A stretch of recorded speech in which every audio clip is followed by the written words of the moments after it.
Okay. So, do you consent to giving the interviewer, Brandon Lamanna, the ability to record and transcribe your personal experiences and stories shared in the interview?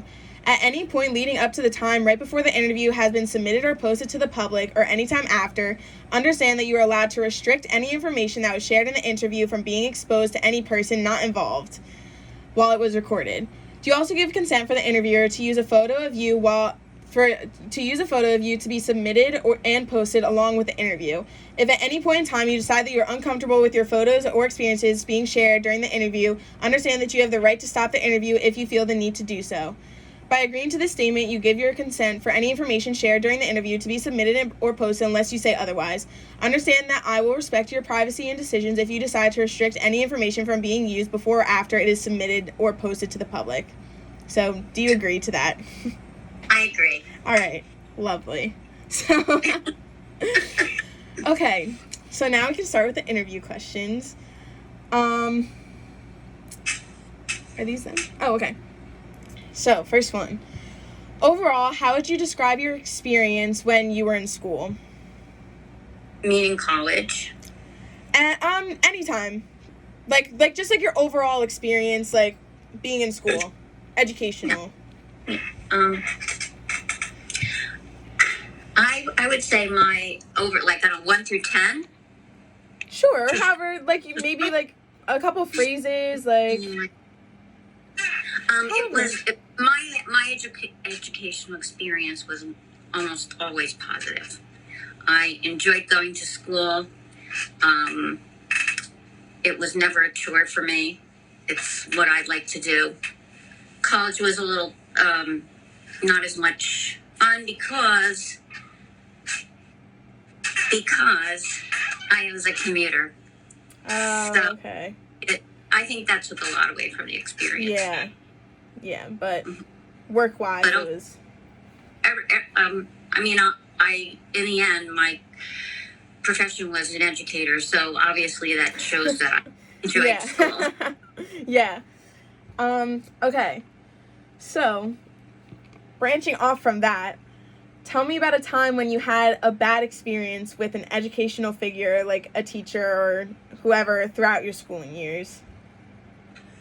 Well, I thought about it, and it did happen in my college year, my first year of college. In those days, everyone took English comp. There was no opting out of it. Mm-hmm. You had to take it. And I had always been a good writer, and I thought of myself as a good writer.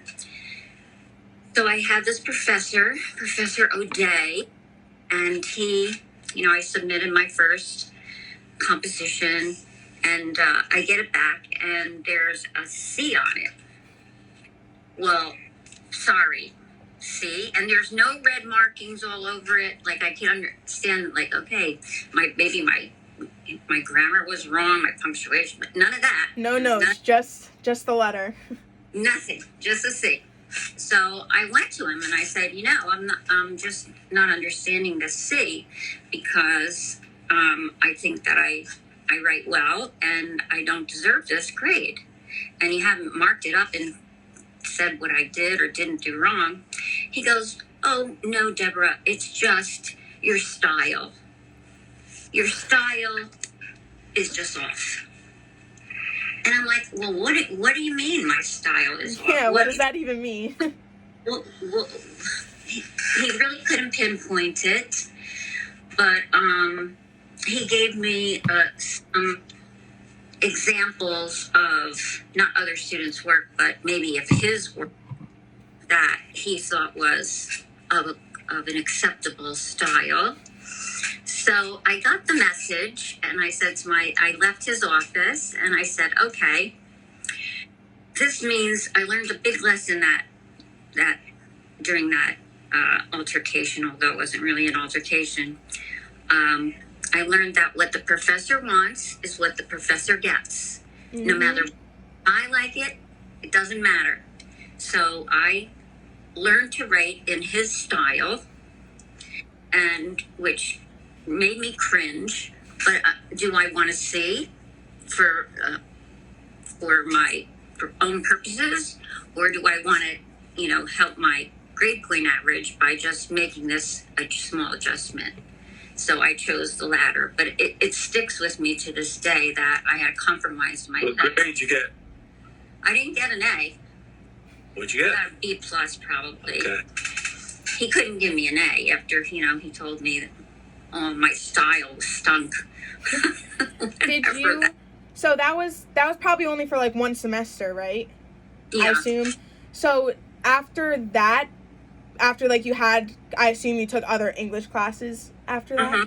So after that, in your other English classes moving forward, did you stick with his writing style that you switched to because you were used to it at that point, or did you kind of go back to your style? Like, how'd you move forward from that? No, I did not stick with that style because, first of all, I didn't like whatever that style was. Yeah. It wasn't me. So, and in none of my other English classes or writing classes did I ever have anything coming close to that. And to be honest with you, I was pretty stunned when he told me the reason for my C. Like, how can you judge someone's style? Yeah. You're judging, making sure they, in English Comp 1, can they write or can't they? Yeah. So. Yeah. So like during that semester with that teacher, how, like, just having him for the semester, how would you describe him? Like, aside from that experience, like, for the rest of the semester, like, how would you describe him and, like, his character, like, his personality as a teacher? He gave the impression that he was always right. He was a kind of a short guy with a bald head who knew it all, and you just had to accept his theories for facts, Mm-hmm. and go about it that way.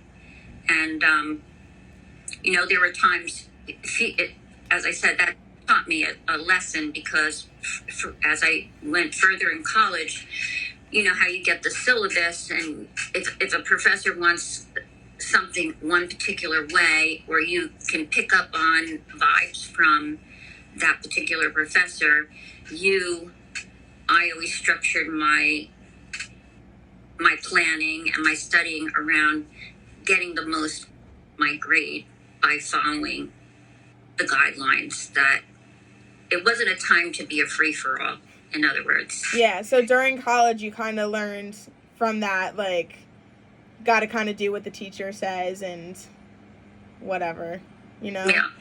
Yeah. I mean, I'm not talking about being late or any of that stuff. I'm just saying, just conforming to whatever they want and whatever they want it. Mm-hmm. And otherwise, it wouldn't work. Yeah. Yeah, I feel like that's hard to do, especially as, like, a college student, because it's, like, I feel like that's the point of your life where you want to be free and kind of do what you want and, like, learn who you are as a person. It's harder to do that when you have people and teachers like that who are like, no, you got to do it my way or else, like, you're failing my class. Like, right. Like, he wouldn't appreciate the uniqueness of my style as opposed to, he just felt that his style was the way that students should be writing. Yeah. And that was that. Mm-hmm. And yeah, that's so. Do you think, because obviously you went into the educational profession in your adult life, so how do you think, like, that experience, do you think that affected how you were as a teacher and how you treated your students? Definitely. I always encourage my students to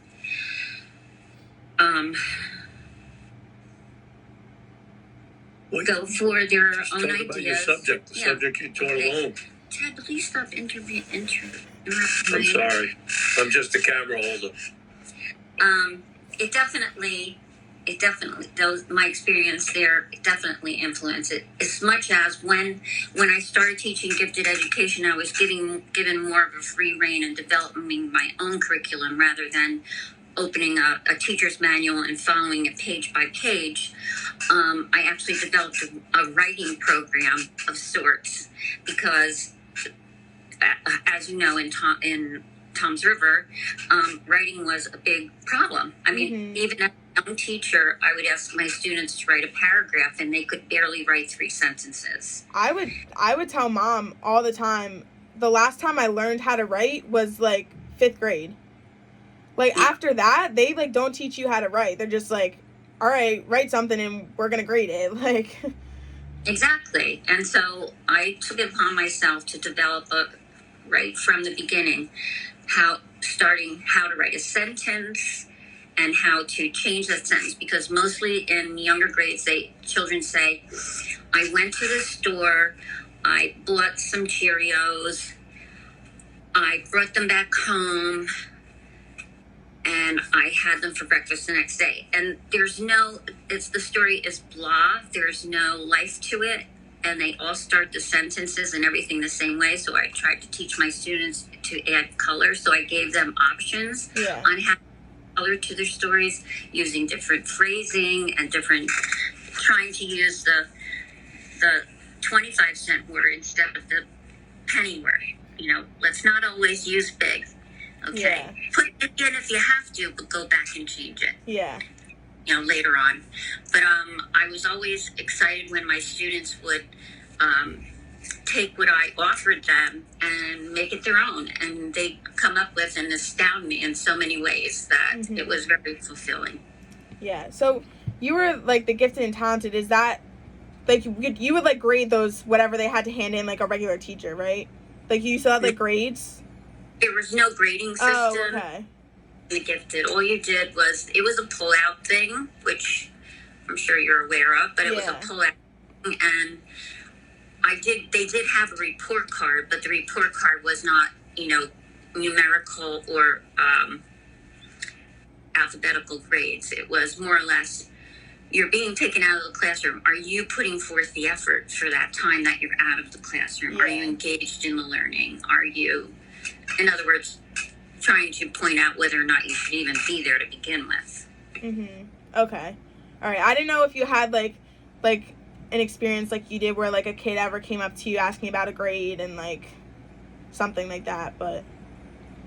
Well, no, not really, because I didn't kind of grades. Yeah. But I did often have students who knew that I would help them in any way that I could. They often came to me and with a project that they had in their classroom, and they asked me to help them with resources or give them a direction that they hadn't thought of or something like that. I even had students who, after they left me, would come back and say, I remember we talked about this one time. I know you have books about it.